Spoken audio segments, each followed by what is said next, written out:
वो कहता था, वो सुनती थी। जारी था एक खेल कहने सुनने का।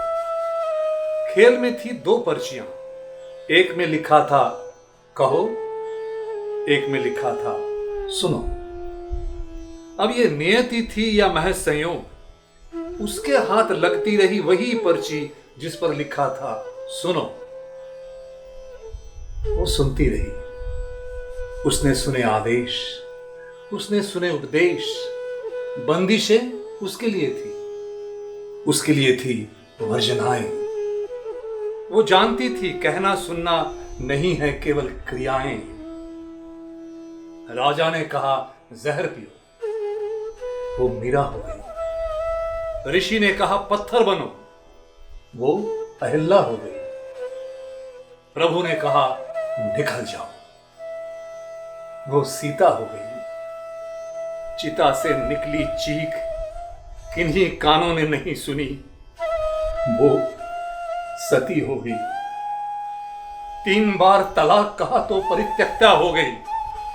घुटती रही उसकी फरियाद, अटके रहे शब्द, सिले रहे होंठ, रूंधा रहा गला।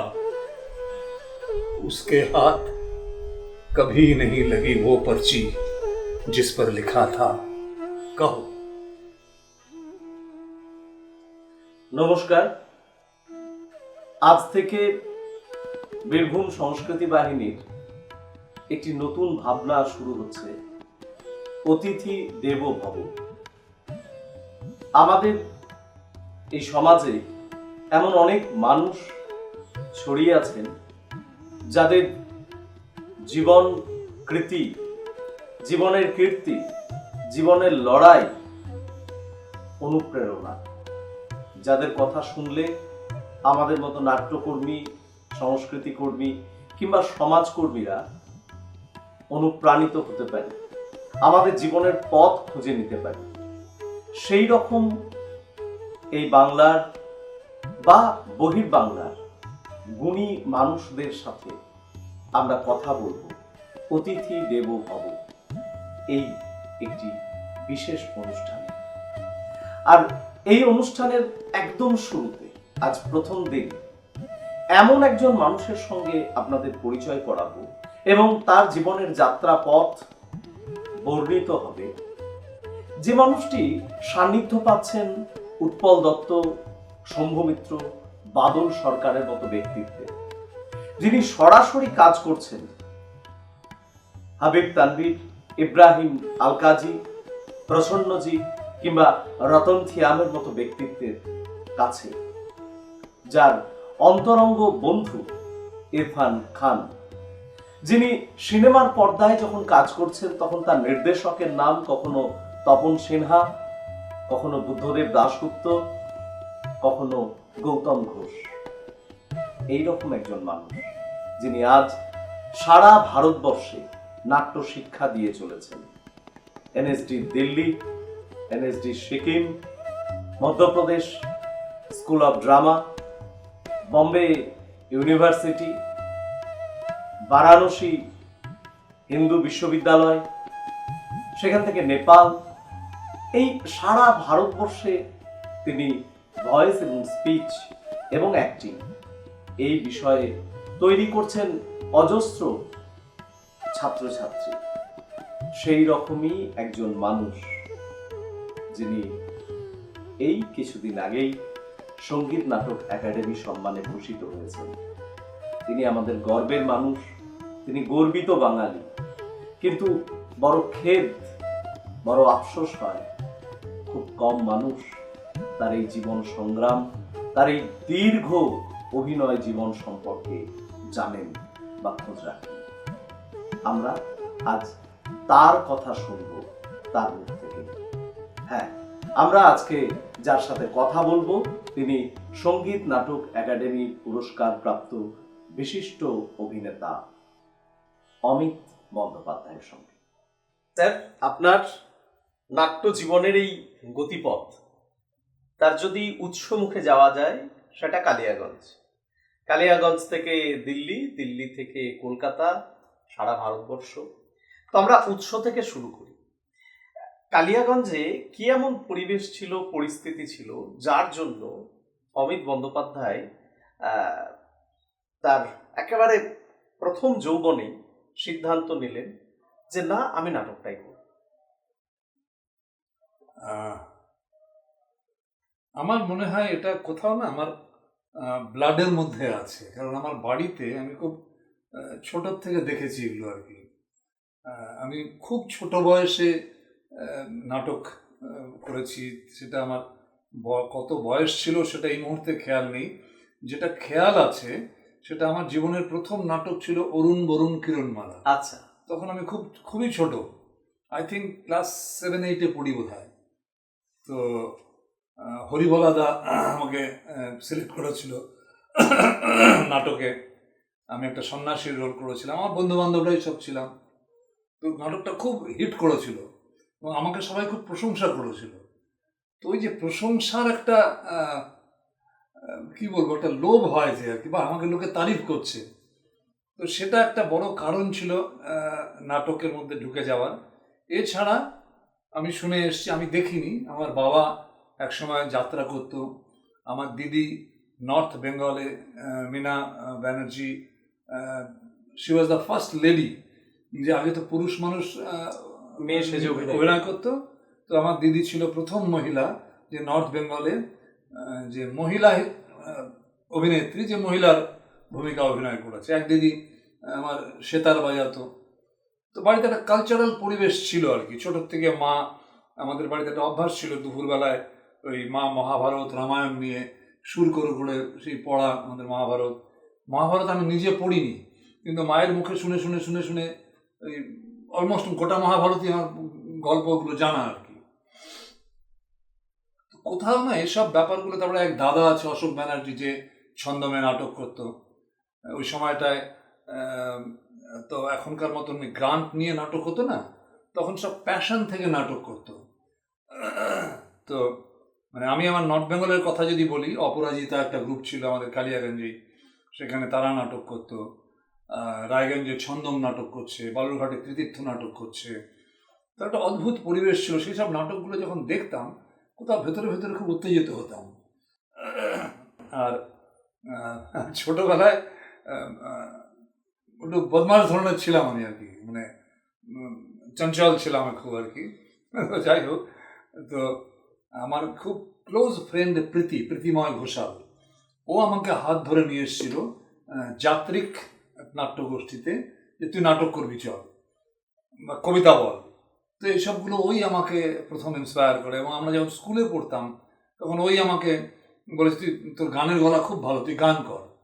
তো ও আমাকে খুব ইন্সপায়ার করতো এসব ব্যাপারগুলোতে। তো সেইখান থেকেই শুরু। ওই জন্য বাড়িতে অনেক অসুবিধা হয়েছে যে কি করে খাবি।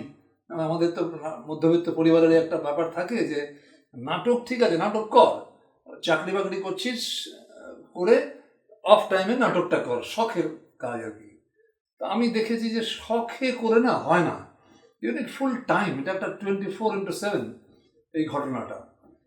তো তারপরে আমার মাথায় তো ঘুরছিল এগুলো। তো আমি তখন, আমার এক পিস্তাতো ভাই দিল্লিতে থাকে, যে পুনা ইনস্টিটিউট থেকে পাশ করেছিল, সোমনাথ মুখার্জি, আমার পিসি তো বলে, বাবার যে ছোট বোন, পিসি তার ছেলে। তো সে জয়া বচ্চন ওদের ব্যাচ ছিল পুনা ইনস্টিটিউটে, ওর সাথে যোগাযোগ করিয়ে নিই। তো ও আমাকে বললো তুমি পুনাতে অ্যাপ্লাই করো। তো আমি পুনাতে অ্যাপ্লাই করেছিলাম। আমার এনএসডির কথা আমার জানা ছিল না। তাহলে আমি থাকতাম কালিয়াগঞ্জের মতন ছোট্ট একটা জায়গায়। তো সেটা খুব বেশি ইনফরমেটিভ জায়গাও ছিল না। তো আমি পুনাতে অ্যাপ্লাই করেছিলাম। পুনার থেকে আমার কাছে চিঠি এলো যে পুনাতে এখন অ্যাক্টিং কোর্স বন্ধ হয়ে গেছে, তো আপনি যদি অ্যাক্টিং নিয়ে পড়াশোনা করতে চান তাহলে পরে দিল্লিতে ন্যাশনাল স্কুল অফ ড্রামা, সেখানে আপনি অ্যাপ্লাই করুন, ওখানে এই কোর্সটা করানো হয়। তারপরে আমি খোঁজ নিতে শুরু করলাম এবং মনে হলো যে হ্যাঁ, এটা একটা জায়গা আমি করতে পারি।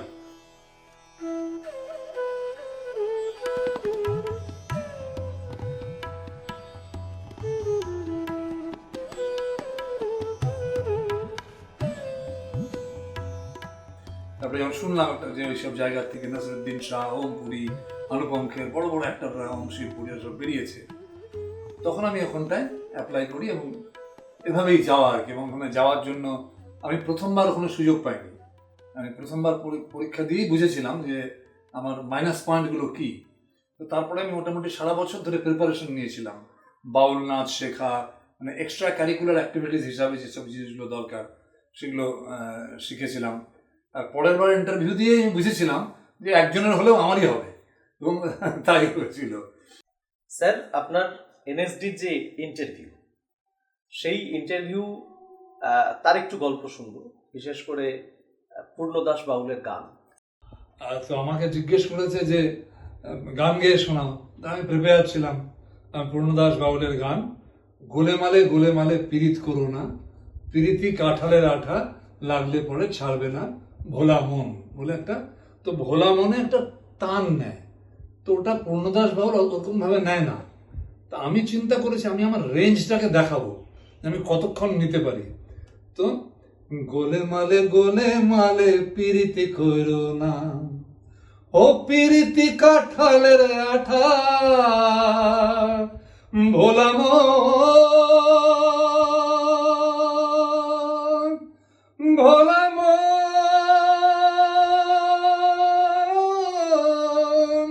করে তখন অনেক, এখন তো মানে বয়সের কারণে সেটা পেরে উঠি না, সে অনেকক্ষণ ধরে টেনে রেখেছিলাম আর আরো হাই পিচে। তো সেটাতে শুনে বাকি যারা জাজ ছিল, রুদ্রদা ছিল, মোহন মাহেশী ছিল, এটা মনে আছে। আর কারা ছিল এই মুহূর্তে খেয়াল নেই। আমার আজও মনে হয় যে আমার এই গান শুনে আমার সিলেকশন হয়েছিল।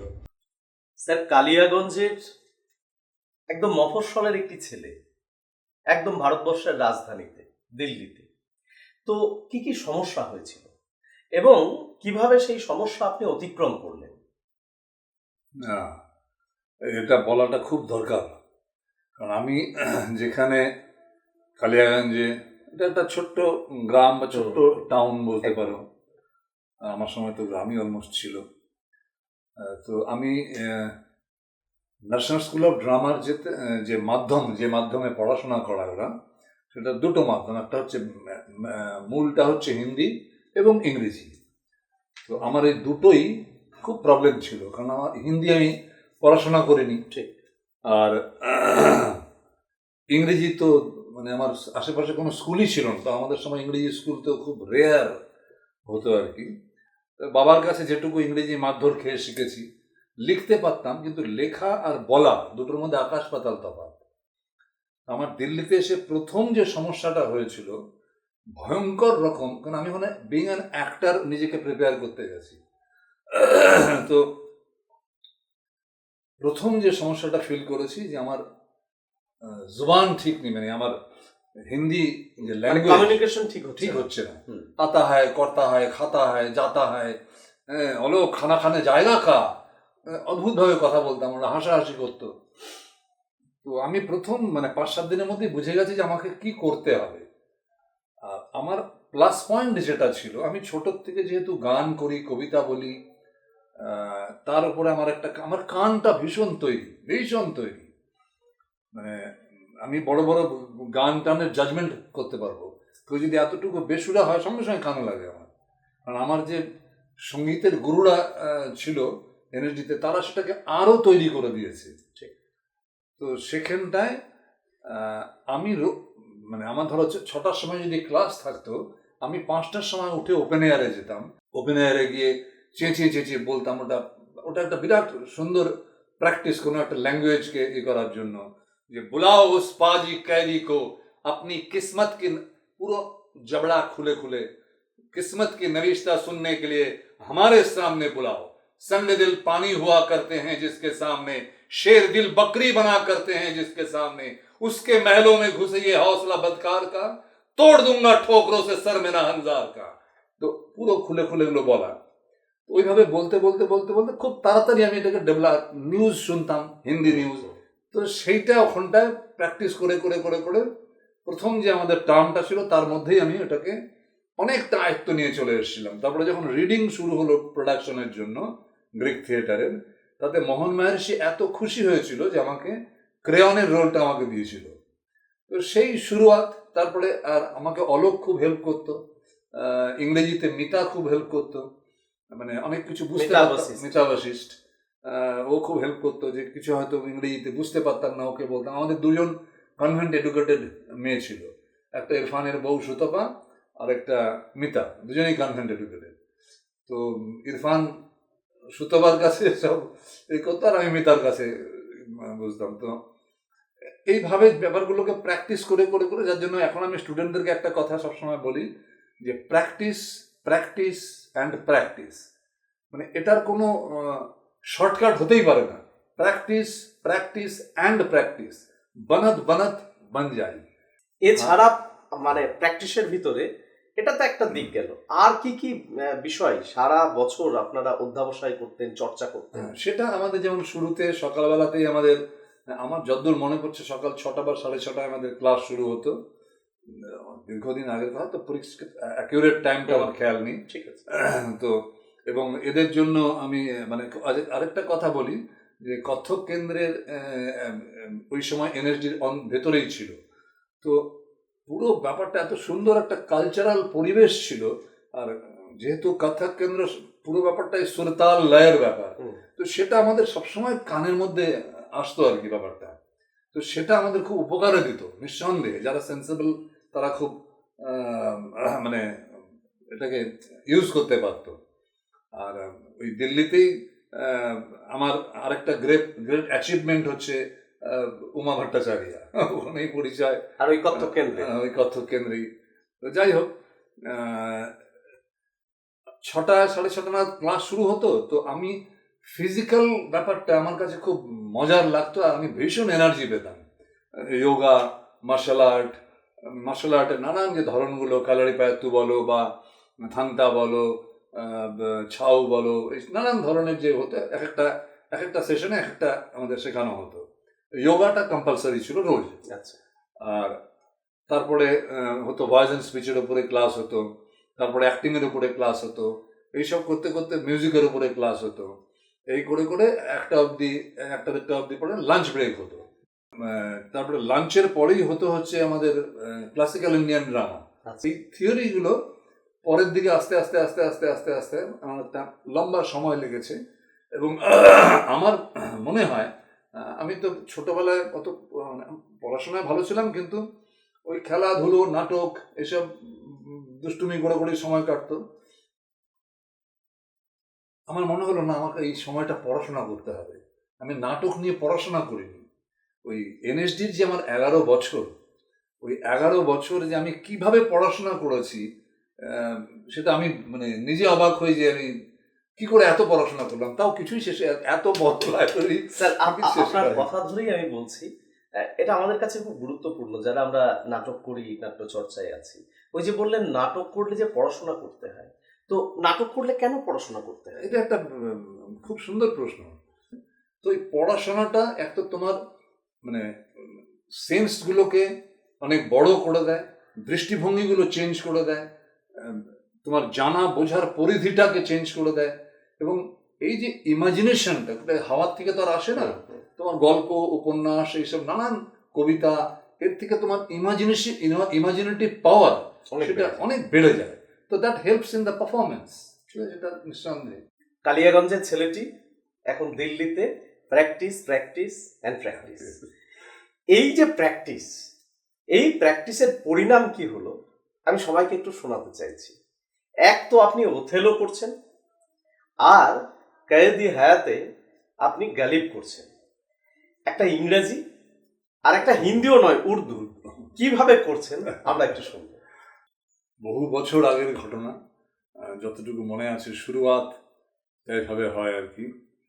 গালিব, এটা গালিব না, গালিব, গালিব বসে আছে। তো প্রথম পরিচয় দিচ্ছে নিজের, मैं मिर्जा असदुल्ला खां गालिब वल्द जनाब अब्दुल्ला बेग खां अपने पूरे होश हवा से खुदा को हाजिर नाजिर जानकर बजुबाने खुद इस बात की तस्लीम करता हूँ आपा कि आपने अभी अभी हमसे खामोशी गुफ्तगू की है। তো এটা গালিবের অত বেশি আর আমার খেয়াল নেই, বহু আগে, 40 বছর আগে, 35 বছর আগের ঘটনা। শুরুটা খেয়াল ছিল। আর যেখানে ওথেলোর প্রশ্নটা আছে, এটা একটা নাটকের মধ্যে ছিল। যে আমি এইটা বাচ্চাদের খুব এক্সাম্পল দিয়ে আমি, যে অথেলো কে ছিল। অথেলো ছিল একজন নিগ্রো মোর। তার জীবনটা কিভাবে কেটেছে, যুদ্ধক্ষেত্রেই কেটেছে। যুদ্ধক্ষেত্রে কাটা মানে সে চিৎকার চেঁচামেচি, চিৎকার হাল্লা। আগেকার দিনে যুদ্ধ তো আর এখনকার মতন বন্দুকের গোলাবাড়ি ছিল না, একদম ফিল্ডে গিয়ে চিৎকার চেঁচামেচি করে এসে যুদ্ধ করতে হতো। তো অথেলো নিশ্চয়ই কালিদাসের মতন কথা বলবে না, বা গালিবের মতন তার টোনাল কোয়ালিটি হবে না। That's an actor's imagination. অথেলোর গলাটা, তার টোনাল কোয়ালিটি কি হতে পারে। তো একটুখানি তোমাকে যেটুকু মনে আছে আমি বলে শোনাচ্ছি। It has to be a cracked voice. এখন যেহেতু ভয়েসের উপরে কথা বলছি, তো textural quality of Othello's voice should be travel the tranquil mind, travel the content, travel the big plum troops and big wars that makes ambition a virtue. Oh, travel the name street and the ground, the here pushing file, the royal banner and all quality, the pride, pomps and circumstances of glorious war. Life's but a walking shadow, a poor player that struts and flits now up on the stage and then is hard in the mouth. A house, my kingdom for a house. A house, my kingdom for a house. The textural qualityটা change হয়ে গেল। সময় বহিয়া যায় নদীর স্রোতের প্রায়। হ্যাঁ, অমিত বন্দ্যোপাধ্যায়ের জীবনের নদীর স্রোতে বইতে বইতে আমরা সময়ের শেষ কিনারায় এসে উপস্থিত হয়েছি। কিন্তু এই জীবন এখনো বৃহত্তর সমুদ্রে মিশতে বাকি আছে, তাই থেকে গেল অনেক কথা। আজকে আমরা এই পর্বটা শেষ করছি এবং আপনাদের কথা দিচ্ছি আগামী পর্বে যে জীবনখানি এখনো থেকে গেল, উন্মুক্ত করার যে কথাগুলি এখনো আপনাদের সামনে ব্যক্ত করতে হবে অমিত বন্দ্যোপাধ্যায়কে, তাই নিয়েই আমরা আসব আগামী পর্বে। অতিথি দেবো ভব। আজকের মতো এই পর্যন্তই। সকলে ভালো থাকুন, সঙ্গে থাকুন। নমস্কার।